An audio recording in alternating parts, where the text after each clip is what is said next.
Governor Bill Lee promised to focus on rural counties when he took office, but it appears his plan may have hit a stumbling block. Local 24 political analyst Otis Sanford says Lee's views on health care just don't meet the needs of rural Tennesseans. Here's his point of view. When Tennessee Governor Bill Lee was running for the office last year, he promised to put more emphasis on rural counties and their specific needs. But after some 8 months into his tenure, there has been little evidence that the governor is following through. He is now attempting to change that perception. Last week, Lee took his entire cabinet to Perry County, about an hour-and-a-half drive from Nashville, in an effort to address rural concerns.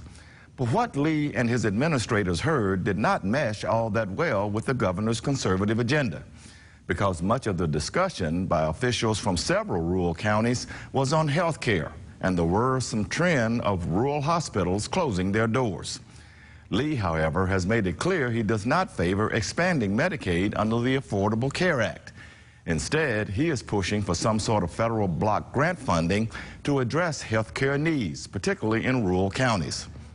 The truth is, Lee's thinking on health care is more of a long-term approach, something he calls a 20-year solution. If nothing else, the governor's meeting last week brought one thing into focus, that poverty and health care issues are not just inner-city problems. They are also huge problems for rural Tennesseans. These are people who voted in droves for Lee. But on health care at least, Lee and rural counties are not on the same page.